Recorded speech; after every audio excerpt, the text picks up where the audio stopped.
Welcome back to Zion's Redemption Radio Network. I'm your host, Mark Lichtenwalter. Today we're going to be going over part 4 of chapter 2 of Mysteries of Creation. The title of the chapter is called Wonders of the Universe. I added a summary to this, and then I tied some other scriptures to it at the end, and then linked it into the doctrine of eternal lives. So it's about 30 minutes of reading. The reading today, I don't know what's going on with it. It's like not reading it right, but it's still easily understood. It's just reading it weird, and I don't know why. So anyway, before we get into that, I'm actually headed from Price, Utah, down to Albuquerque, New Mexico. Haven't been down there in 10 years. So anyway, and my truck broke down, so I'm in a spare truck today. And I'll be in this truck for the next 6 days. Today is Thursday, January 15th, 2026, and it feels like May here. Not January for sure. It's 48 degrees outside. It's kind of a weird year. Anyway, let's get into this reading, and then I'll come back with some stuff. I'll just get to that point. I'll see you in about 30 minutes or so. Thanks for watching. 4 of Wonders of the Universe, Chapter 2 of Mysteries of Creation by Ogden Kraut. Pages 20 to 22. Below is a detailed, point-by-point summary of Part 4 of Wonders of the Universe, Chapter 2 of Mysteries of Creation by Ogden Kraut, covering pages 20-22, following the argument and progression of the text closely. Page 20, Creation as Intelligence, Order, and Motion 1. Creation is not magic, but divine engineering. Creation is portrayed as the result of supreme intelligence, planning, preparation, and design, not spontaneous or mystical magic. Kraut emphasizes that councils were held and decisions made before creation occurred, reflecting an organized, deliberative process. He notes that this concept of pre-mortal planning and councils is not explicitly detailed in Genesis or the Book of Moses, yet is vital for modern understanding of God's work. 2. Job's awareness of cosmic structure. Job's references to the circuit of heaven are interpreted as an understanding of orbital motion, the revolutions of stars and planets in ordered paths. This suggests ancient prophetic insight into cosmic mechanics rather than poetic metaphor alone. 3. Modern astronomy as confirmation of circuits. Kraut cites scientific data to illustrate layered, simultaneous motion, Earth orbiting the Sun at 66,500 miles per hour, the Solar System orbiting the Milky Way's center at 600,000 miles per hour, the Milky Way orbiting a supercluster at over 1 million miles per hour, the entire system moving outward through space at 300,000 miles per hour. These motions are described as wheels within wheels, reinforcing the idea of divine order rather than randomness. 4. Providence governs apparent chaos. Although stellar motion may appear random to observers, Kraut stresses that it remains under the ultimate control of God, guided by invisible, directing hands. Page 21, Scriptural Witnesses of Cosmic Order 5. Invisible governance of the universe. The universe is portrayed as a vast system of regulated traffic, moving through space along unseen but fixed laws established by God. Time and motion are interlocked, purposeful, and sustained by divine oversight. 6. Isaiah and the circle of the earth. Isaiah's reference to the circle of the earth is presented as evidence that prophets understood Earth's spherical nature long before it was accepted by modern civilization. This challenges common historical claims that such knowledge began with Columbus. 7.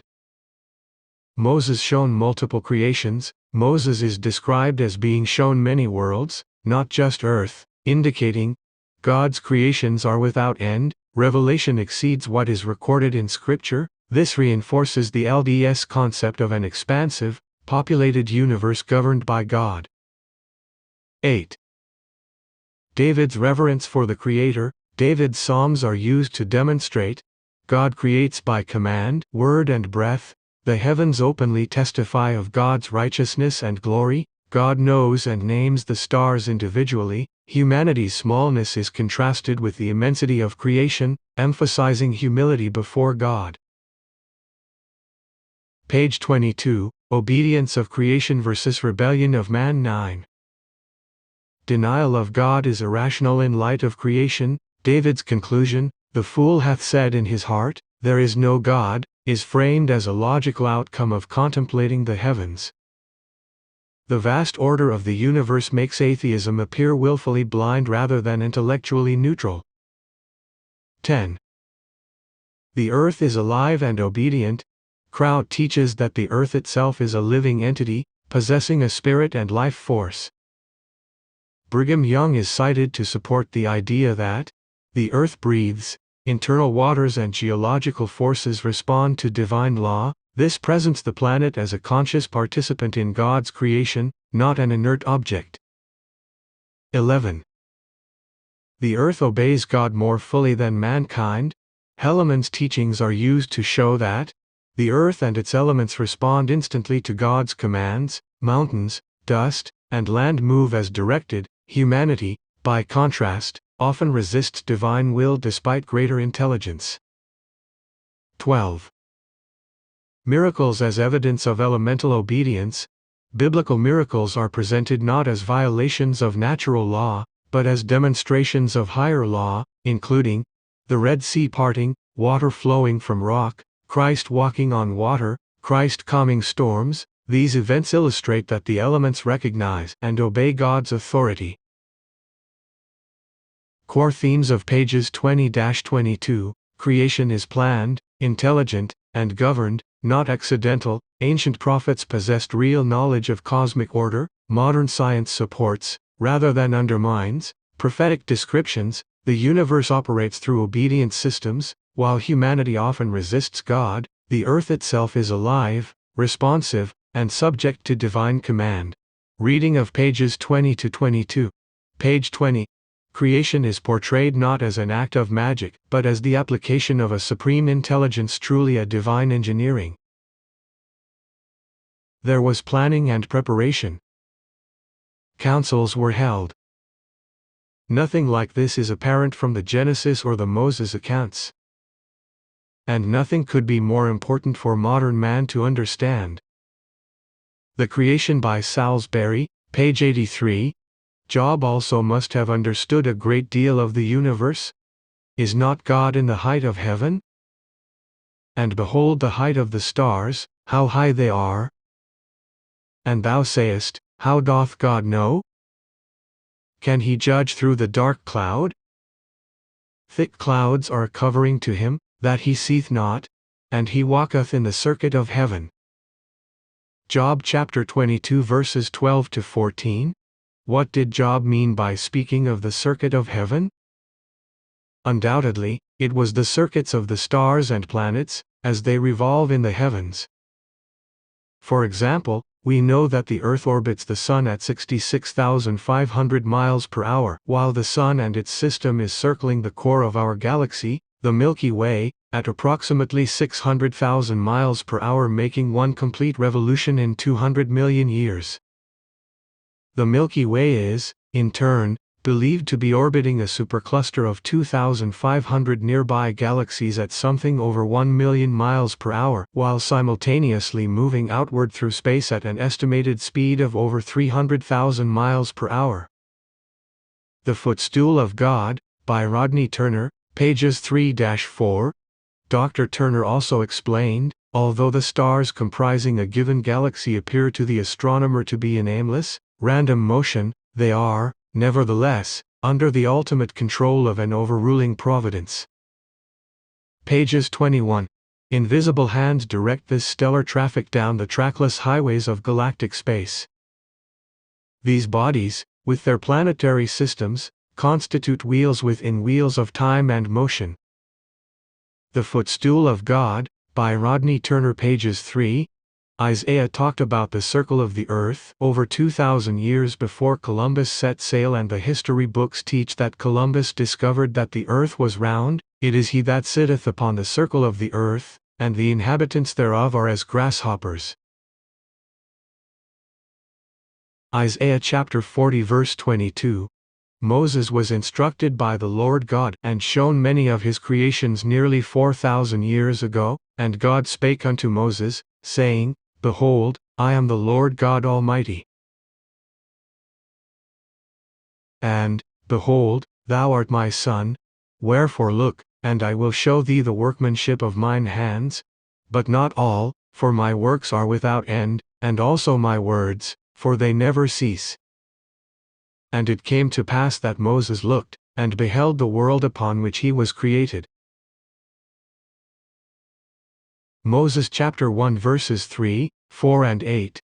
David also spoke of his knowledge of and reverence for the great Creator. By the word of the Lord were the heavens made, and all the host of them by the breath of his mouth. Psalms 33 verse 6.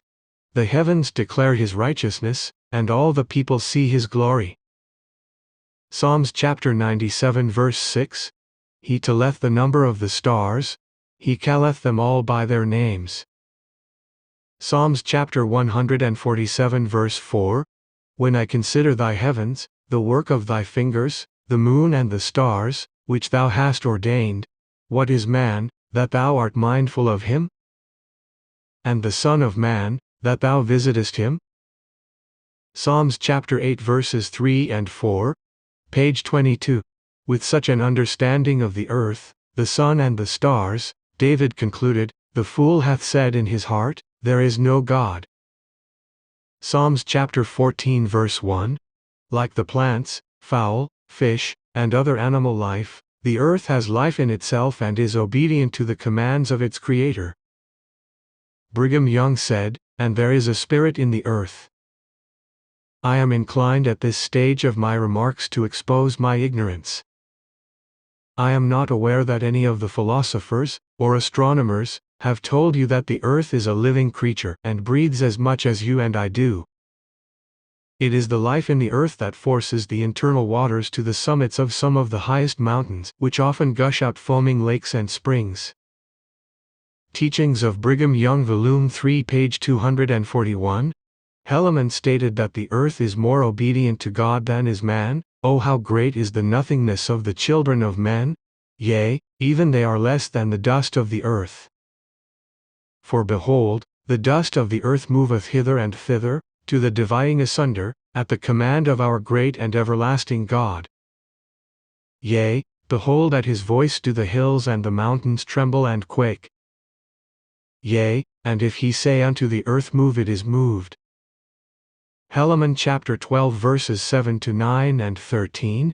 A few other examples showing obedience of the elements of the earth are Moses parting the Red Sea, Exodus chapter 14 verses 21 and 22, and smiting the rock and getting water from it, Exodus chapter 17 verses 5 and 6. Jesus walking on the water, Matthew chapter 14 verses 24 to 26. And calming the storm at sea, Mark chapter 4 verses 37 to 39 and Luke chapter 8 verses 23 to 25. Below is a direct doctrinal integration. 1.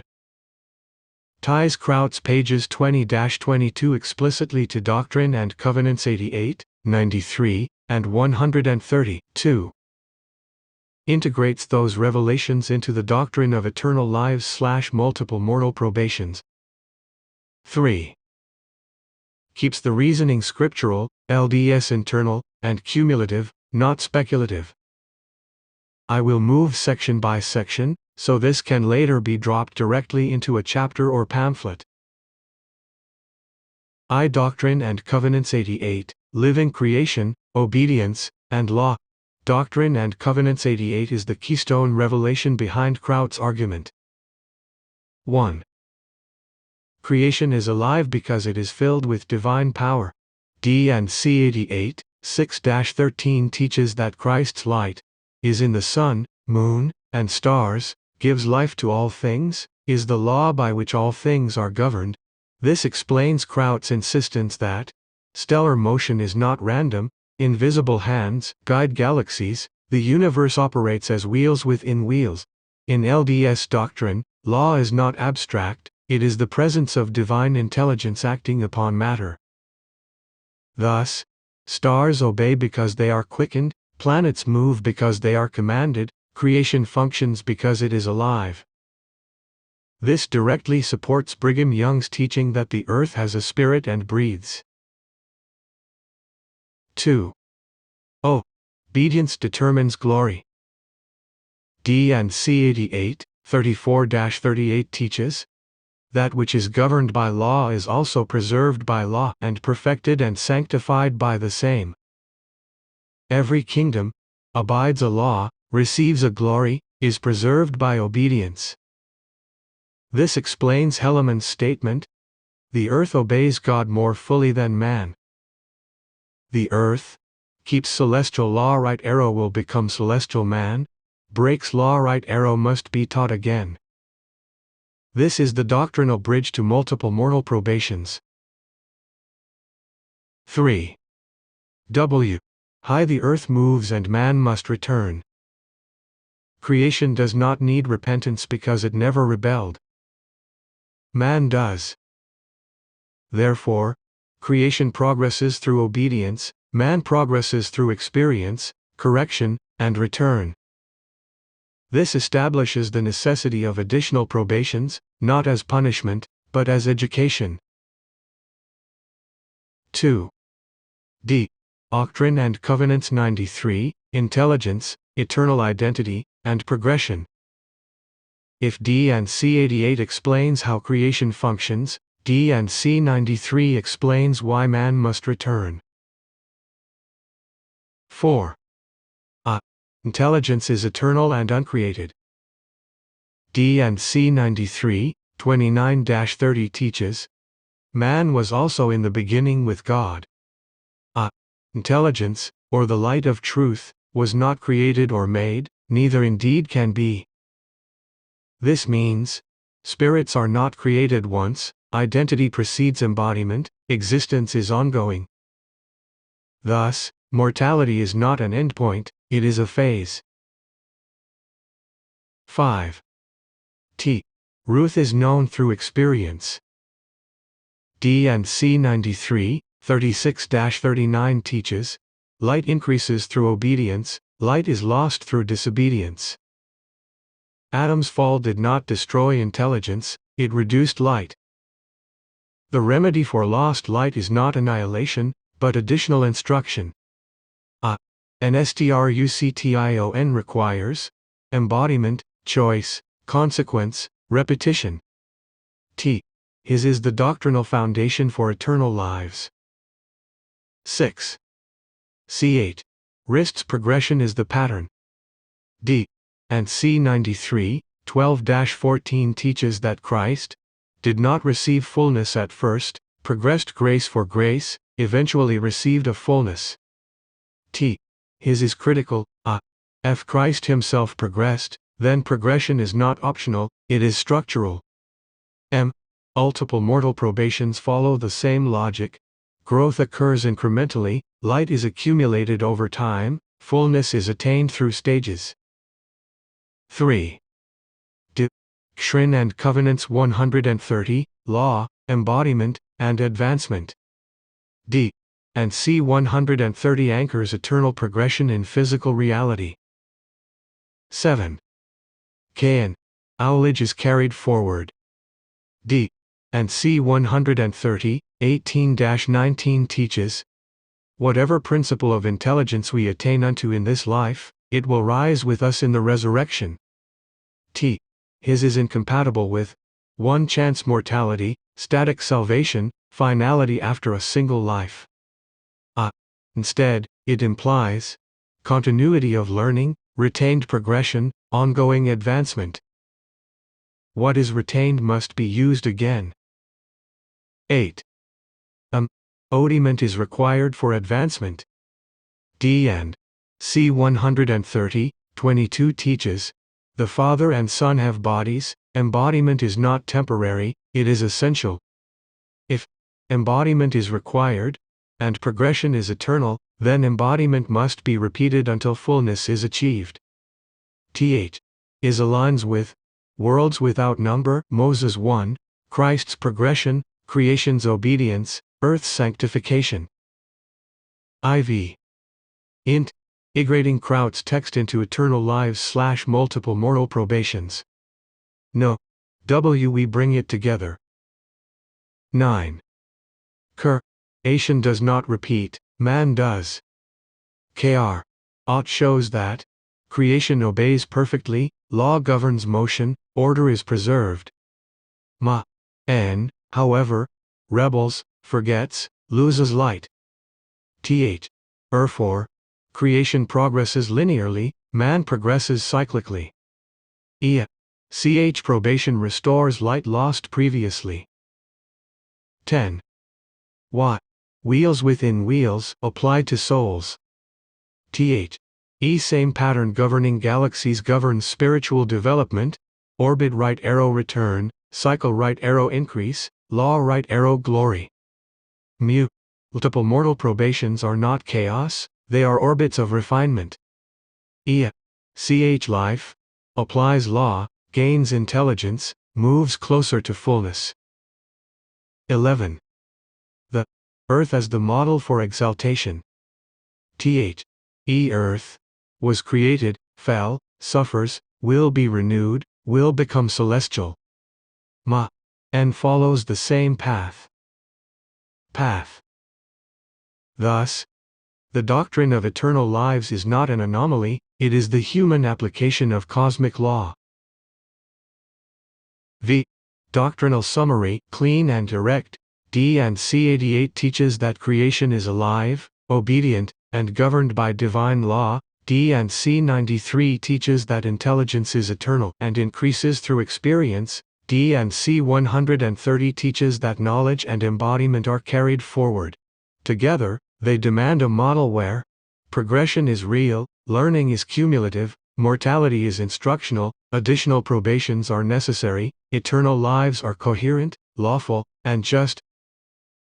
Below is a direct expansion, explicitly tying pages 20-22 into core LDS doctrines of eternal worlds and living creation, using LDS scripture, prophetic teachings, and the logic Kraut is advancing. 1. Eternal worlds, creation is ongoing, not finished. In LDS doctrine, creation is not a one-time event, but part of an eternal process. The Book of Moses teaches that God's works are without end, Moses 1:4, meaning, worlds existed before this one, worlds will exist after, Earth is part of a much larger cosmic order. This aligns directly with Kraut's emphasis on councils, planning, ordered motion, wheels within wheels.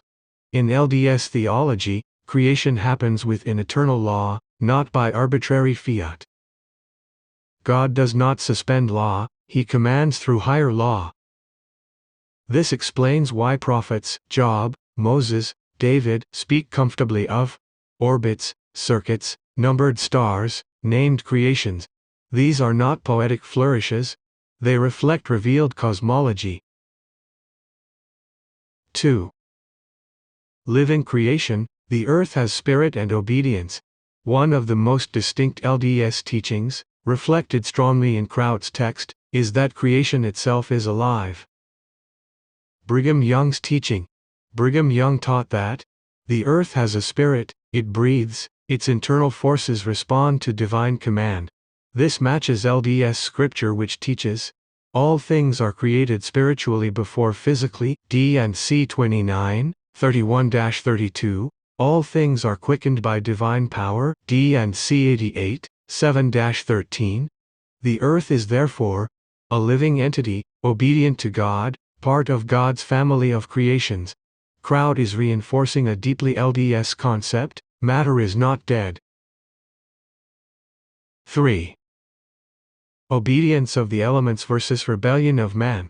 Hellemann's statement, that the earth obeys God more fully than mankind, fits squarely into LDS moral theology. In LDS thought, intelligence equals accountability, agency equals responsibility, rebellion equals condemnation. Thus, the earth moves when commanded, seas part, storms cease, rocks yield water. But man, despite greater light, often refuses to obey. This contrast supports LDS teachings on agency, judgment, degrees of glory, stewardship over creation. Creation obeys because it knows its creator. Man disobeys because he forgets his origin. 4. Miracles as higher law, not violations. Kraut's examples, Red Sea, water from rock, walking on water, calming storms, align with a classic LDS principle. Miracles are not violations of natural law, they are applications of higher law. Joseph Smith and later LDS leaders taught that God works within law, Christ commands elements, because he understands their governing intelligence. This fits perfectly with invisible hands, stellar traffic, divine engineering. In LDS doctrine, Christ is not overriding nature, he is speaking its language. 5. Earth as a participant in exaltation. A uniquely LDS extension of this doctrine is that the earth itself has a destiny. LDS scripture teaches, the earth will be sanctified, it will become a celestial kingdom, it will be the eternal inheritance of the righteous. Thus, the earth's obedience is preparatory, its suffering mirrors mankind's fall, its renewal mirrors resurrection. Kraut's emphasis on a living, obedient earth quietly supports the doctrine that the earth is not disposable, it is progressing. 6. Why this matters in LDS theology. Kraut is not merely arguing for intelligent design. He is reinforcing an LDS worldview in which God governs multiple worlds, creation is alive and intelligent, law is eternal, obedience brings glory, rebellion brings chaos, man is meant to learn to govern as God governs. In short, the universe is a temple of order, and the earth is a living altar within it. Okay, so I don't really have any commentary on this. I'm actually kind of upset today. I'm upset for a couple different reasons. For one, my truck broke down. Nothing I can do about that. Parts will be here next week, so I'm in this truck with just not everything that I usually take with me. But whatever, all I do is drive and sleep anyway, so I've got what I need. Anyway, my son was helping me. He's 20 years old. He was helping me get some stuff transferred over, and he was running kids to school and doing a bunch of stuff. And I went out and got loaded, and then I drove 5 miles down a dirt road and gave my paperwork to the secretary so that she could send it off to the place that I'm going.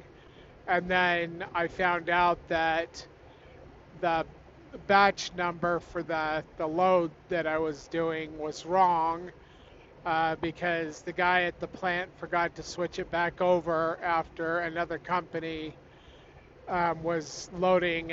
And anyway, I had to go back out there and sit in line and get tested and get all my paperwork redone. And like I already tested, but I had to get retested.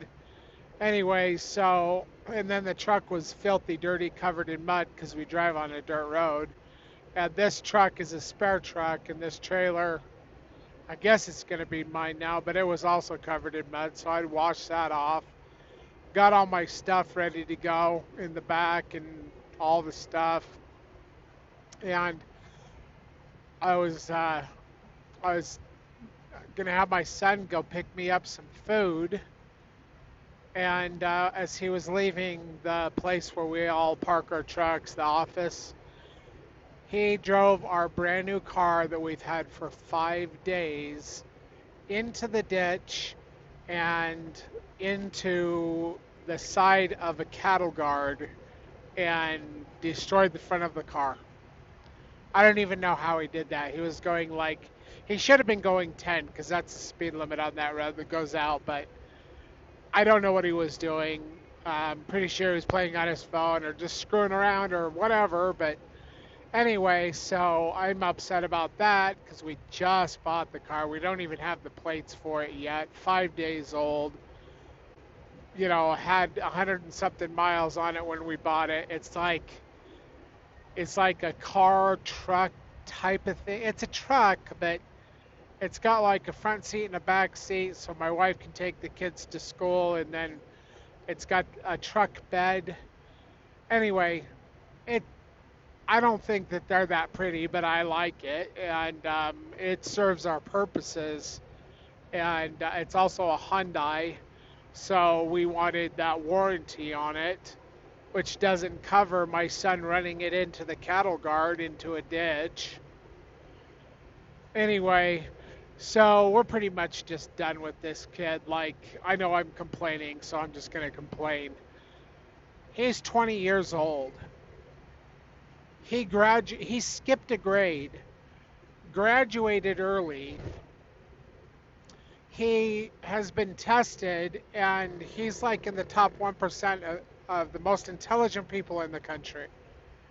And according to the tests, you know, very smart, but he's also got Asperger's, and he is lazy as just, I don't even know. He's so lazy, you know, and he's got all of these like certificates and stuff that he got in high school, and he finished high school, and then he was supposed to go to college, and then he didn't go to college, and he's supposed to get a job. He's never had a job. He like lays around in our house all day and sleeps, makes messes, and plays video games. And he's already the reason we had to buy a car is because the transmission went out in our other car, and it's not worth $5,000, but the transmission alone is $7,000, and it's also a hybrid, and it's got like 200,000 miles on it, which is pretty good for a hybrid. And we never changed the batteries, and they're still running, which is way good. But it's going to be like $3,000 to get those changed out. Plus, when we bought the car, we didn't know it at first, but the axle on the back is bent, so we have to replace tires on it once a year. And so we're like, whatever, let's just go buy a car.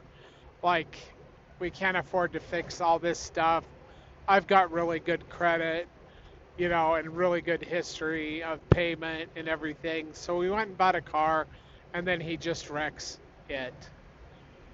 It's still operational. It's just the bumper that's screwed up and the front, and like it's still, you know, whatever. So I told I told the secretary when I gave her the second paperwork after the big mess up in the beginning that I said I don't think I can deliver this load. And she says, why? I said, because I'm probably going to be spending the night in jail, and then after that I'll probably be in prison because I'm going to kill him, but not really. Anyway, but we're just done with this kid. Like, he uses us, you know, and he thinks because he makes dinner and does occasional laundry, which he never completely dries. Like, my stuff's always wet.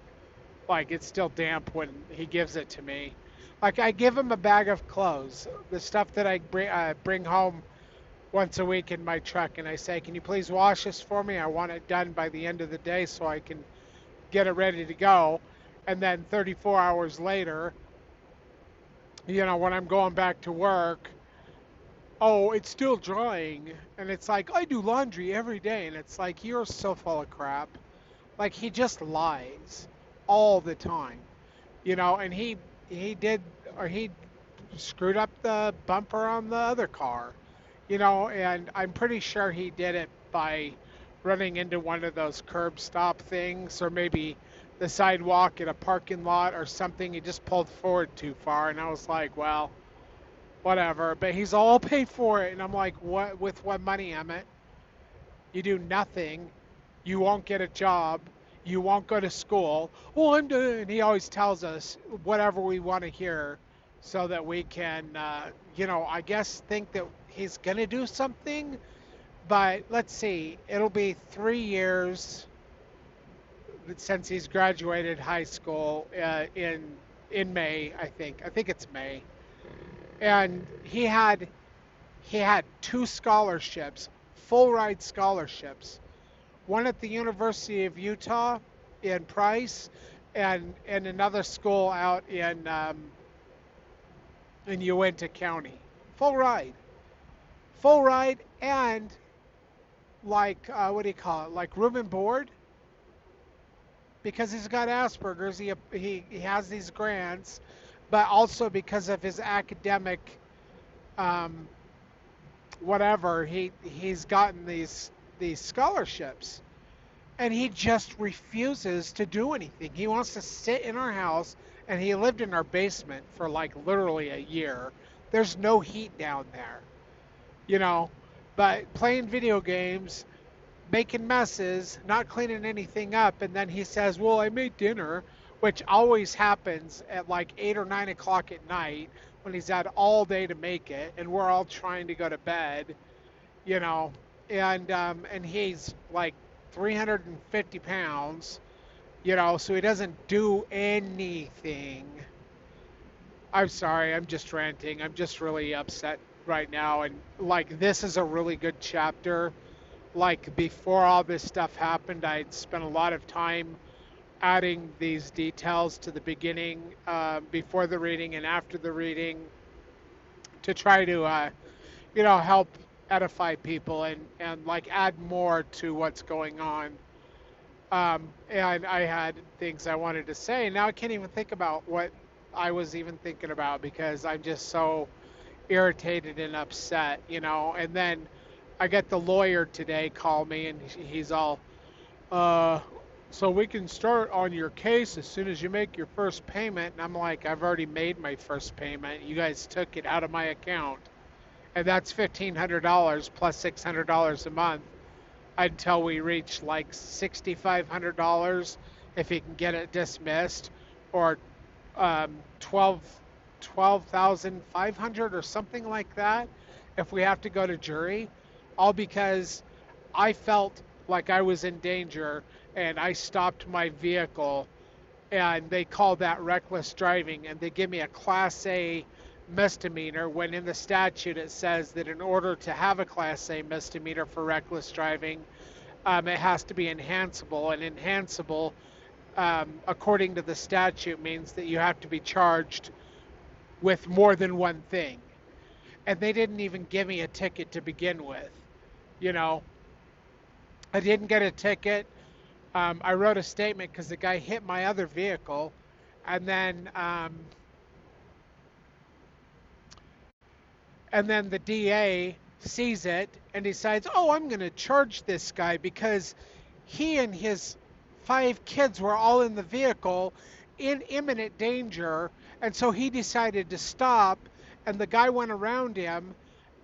But we are going to call that reckless driving. And now, because I am taking care of my family and protecting my kids and myself and my property, which I still got clipped by the guy because he went around instead of whatever. He went around. It was a semi truck, and he dragged his trailer into the side of my car. Um, so I'm being charged, and I've got to pay 6,500 to 12,500. You know, and it's just disgusting. It's disgusting. You know, anyway, so I'm dealing with all of this stuff, trying to figure out all these things, trying to figure out. My goal was to have a truck ordered by now. I'm working on that so I can be an owner operator, and drive a truck that I want to drive and have things the way I want them to be, and also have my own truck because I went to diesel mechanic school not because I wanted to be a diesel mechanic. I went to diesel mechanic school for 2 reasons. First of all, when I went to diesel mechanic school, it was to Job Corps. I was homeless. I needed a place to stay. But also, I've always wanted to be a truck driver. And I've always wanted to own my own truck. And I've never been able to do that. And I've been driving truck. I started in 1994 driving straight truck. And in 1995, I got my Class A CDL so I can drive these big rigs.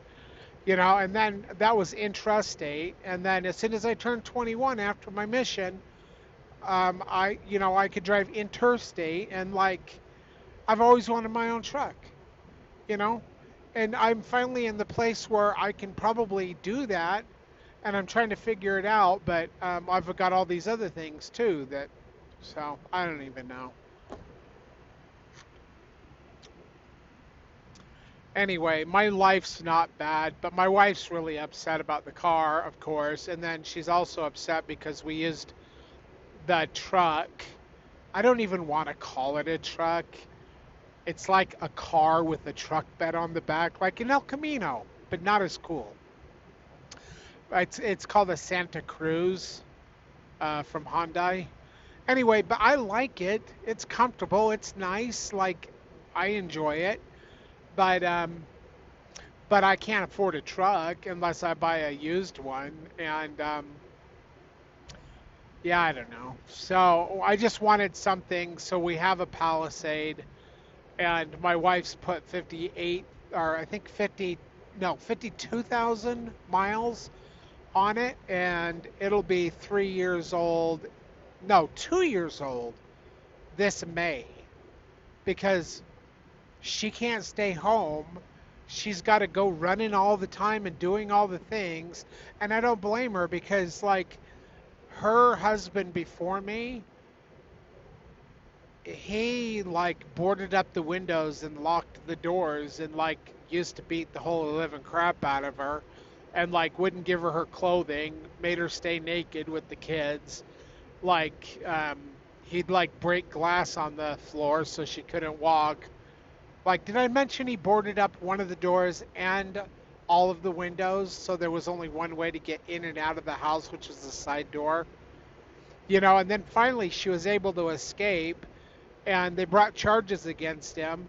And then somehow there was a mistrial after everything was done, and he had been sentenced. Somehow they were able to get a mistrial and go back and say, oh, we got to go through grand jury trial again, and she didn't want to have to go through that trauma again, so she got a plea agreement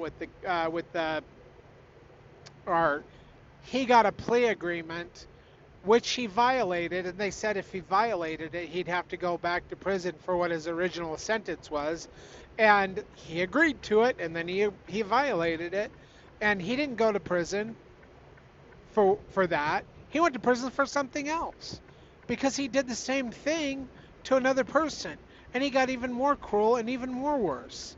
He like tied her up and like made her drink her own urine and eat her own feces. Like he's a monster. And he almost got out of jail for good behavior, but then they found out about the other anyway, so he's still in prison. Hopefully 26 to life. But so the 20-year-old and the 17-year-old are not mine, but I've been their dad since they were 3 years old and 6 years old. So the 20-year-old, he still remembers him, but the one that was the 17-year-old, she doesn't remember anything about him. She doesn't know what he looks like. All she knows is I'm her dad, and I am her dad.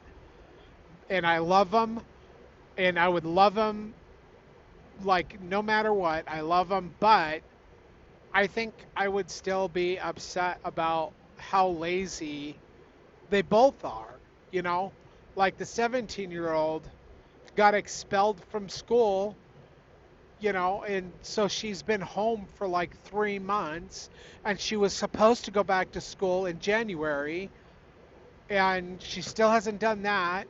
Neither one of them ever had jobs. They're as lazy as their father was, and they got a lot of the genetic traits of their biological father, which drives my wife insane, and anyway, it's just, I'm sorry, I try not to complain. I'm just having a rough day, and oh, and then I was supposed to go to Las Vegas, and then I went out to get this truck and hook it up to the trailer, and they're like, oh, we need you to go to Albuquerque. So it's like the same amount of miles, except for I'm only pulling one trailer. I was supposed to take a train. It pays more, but I got to go to Albuquerque now. So, and make less money per mile and all of that, but whatever, at least I have a job. And I have been talking to the finance people about getting the money so I can start my own S corp or my own LLC and start my own trucking company. And and I'll have to do a cash out refinance. I think is the way I'm looking at going. A 30-year fixed on the house that we own, which is worth a lot more than what we paid for it in 2019. So by about double. So I think maybe I'll be able to buy my own truck and start my own trucking company. But I don't know. So here's the thing about me. I know what's going to happen, but I don't know details. And God has never given me timelines. And since I'm the man likened to Moses, I think, okay, well, maybe when I get to be 80 years old, that's when the Exodus will happen. That's when the remnant thing will happen. Because that's what Moses did, right? I've still got 22 years to go until I get to that point. Or wait, 22? So I'm 48, 58, 68, 78. Oh, okay, so 32 years. And I'm just like, you can't. So I used to have this friend that, like, he was one of the people who followed me a long time ago. He was part of the Church of the Living Messiah and the School of the Prophets. And this guy would not get a job, to save his life. He wanted to do this, that, and the other, but he didn't want to go to school. He didn't want to get a job. He's like, it doesn't matter because everything's just going to end. And I was like, no, my grandparents thought the world was going to end in 1968, and they flippin' bought a farm and like went all off grid and everything, and nothing happened. And they kept saying, oh, it's next year or whatever. And you've got to live your life. You can't just put it on pause because you think something's going to happen. We're stuck in Babylon the Great, and unfortunately, I don't know how to escape it.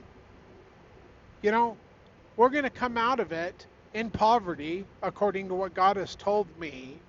And we're going to go into the wilderness at some point, and we're going to do certain things. We're going to learn. We're going to be the school of the prophets and all the fun stuff. But, what do you do in the meantime? Well, I drive a truck. I have a farm. I have kids. I have a wife. I do love them all, even the irresponsible moron 20-year-old boy that I have that runs my vehicle that's brand new off into the ditch and slams it into the cattle guard, the side where the fence is, the metal part. The common things that people have to deal with in life. Anyway, and then like I have been up since 7 o'clock this morning. It's 5:20, and I just left the yard about exactly an hour ago. So, and I'll be driving until like 1 in the morning because, and my wife's all like, we got up together. We got up at 6 actually. And, she's done with her day. And she's taken the car to the body shop so she can have them look at it and see what they can do and whatever, because we're not going to claim it on our insurance. We're going to pay for it somehow. Oh, she's asking him about payments. Anyway, but so all this stuff, and I'm not even halfway through my day. And fortunately, I can't deliver till tomorrow, so I'll drive down there. I'll find a place to park. No idea where I'm going to park yet, because that's part of driving truck. You don't know where you're going to end up. You don't know what's going to happen. You just shoot towards the direction, and you hope for the best. Anyway, So, and then the other thing too is I haven't even got this up onto TikTok yet or onto YouTube. So, I got one up yesterday at 9, and that was a really good one too. I really do enjoy these chapters, but with everything that's going on, it seems like. So here's the thing: life is a lot more smooth when I don't do these programs, when I don't teach, when I don't create content. You know, I already wrote something this morning dealing with Isaiah chapter 45. But if you don't know about that, um, I don't think I got it on my YouTube yet. Maybe I should work on that. But I did put it into onto my Facebook and to my Facebook page. So Zion's Redemption Radio Network on Facebook. You can go look at it there, I think. Anyway, yeah, I know I put it there. But like I've done a bunch of stuff today already, you know, a couple of the different things. Like this morning, and then when I was waiting, I'm like writing because that's what I do. I write a lot. I actually finished a novel, and that's on Facebook too. Like it's called oh crap, I can't remember what it's called. It's basically about fallen angels and how they're stuck in bodies that will not die. Like, and if they don't do something to age reverse every once in a while, their bodies become, they look like corpses, but they're still fully aware, filled with pain, and in this corpse. And so anyway, the Covenant group is anyway. So I wrote a book about that, and it's um, a short novel. They call them a novella, or something like that. It's not as long as a normal novel. It's just a short read. It'd take about 30, 40 minutes for me to read it. But I love it. It's so cool. It's like a detective novel kind of. A guy that he's investigating kidnappings, and he starts seeing patterns with certain kidnappings, and he keeps following the rabbit trail, and eventually he discovers this group called the Covenant Group, and the witnesses and the watchers and the fallen angels, and like it's cool. I think it's cool. And I was trying last night, I was finishing it up, and I was trying last night to get all of the. I made a lot of artwork that goes along with each of the chapters, and I was trying to figure out how do I get this onto Facebook in the way that I had it formatted. But I can't do that for some reason. I don't know how to do that because I'm technologically inept. And so I just posted a bunch of the pictures with the text and put the pictures where you think they go, I guess. But I don't know. So I'm in Green River now, and the sun is setting because I wasted all day long ever since. I've been up since before the sun came up, and now I'm going to be driving half the night. So anyway,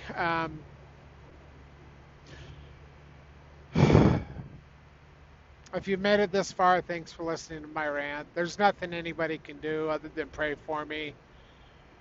Pray for me to have patience. I think I have a lot, though, because I didn't kill my son today. I wouldn't do that, but sometimes I actually tease him sometimes. You know, I'm going to kill you, and then I'm going to resurrect you. And then I'm going to kill you, and then I'm going to resurrect you. And I'm just going to keep on doing that until I'm so exhausted that I'll just be done. So it might be a couple of days worth, because I can stay up for a couple of days. I'll kill you and resurrect you. And I'm joking with him because I joke, but I'm joking out of my frustration as well. So, and I can't resurrect people. I haven't been given those keys. So, anyway, all right. Well, I'm gonna get this onto TikTok. Thanks for listening to me rant. Take care, everyone. Bye.